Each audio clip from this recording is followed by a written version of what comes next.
Bonjour à toutes et bonjour à tous. J'ai choisi de vous parler des codes de désignation après avoir entendu plusieurs représentants d'organismes notifiés insister sur l'importance de la forme et du contenu de la demande de certification dans le cadre des règlements.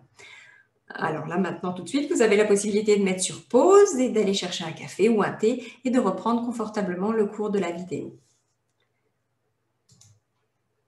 Savoir ce que sont les codes de désignation aide à construire une demande de certification claire et cohérente, ce qui contribue au succès du processus de certification.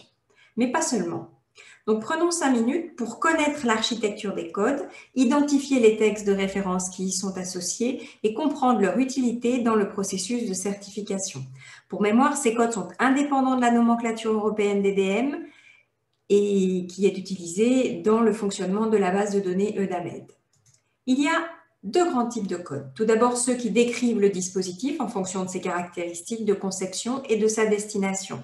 La première subdivision correspond au caractère actif ou non du dispositif et la deuxième subdivision prend en compte le caractère implantable ou la fonction de diagnostic ou thérapeutique.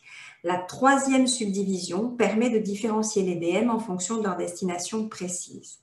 Ensuite, il y a les codes dits horizontaux qui vont différencier les DM en fonction des méthodes nécessaires à leur fabrication, comme la transformation des métaux ou des plastiques, ou en fonction de caractéristiques critiques comme la stérilité. Les codes en violet vont commencer par les lettres MDA ou MDN et nous en reparlerons tout à l'heure. Il y a par exemple le code MDA 0103 qui correspond au dispositif implantable actif de soutien ou de remplacement de fonctions organiques.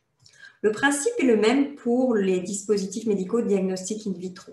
Parmi les codes se rapportant à la conception et à la destination du dispositif, on va retrouver les dispositifs qui servent par exemple à déterminer les groupes sanguins ou bien ceux qui servent à procéder à des analyses génétiques.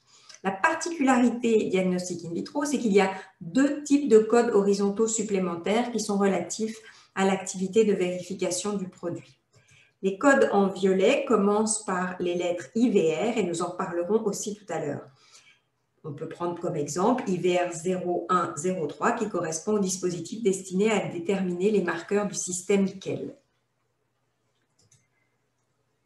En premier lieu, les codes de désignation sont utilisés par les autorités nationales pour définir le scope de désignation des organismes notifiés, c'est-à-dire pour quel type de DM les organismes notifiés sont compétents et peuvent proposer des services de certification dans le cadre du marquage CE.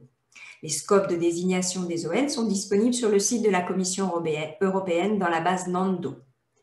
Les organismes notifiés doivent gérer et maintenir les compétences de leur personnel d'évaluation au regard de ces codes.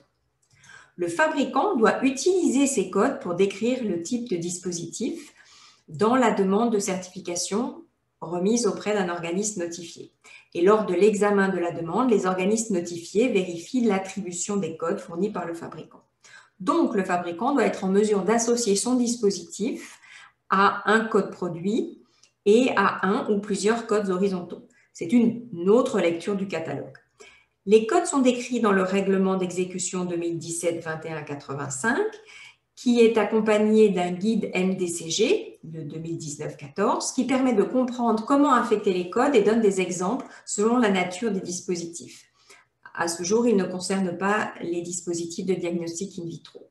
Le second guide, MDCG 2019-13, définit les critères d'échantillonnage pour l'évaluation de la documentation technique des DM de classe 2A et 2B non implantables, ainsi que pour les DM DIV de classe B et C.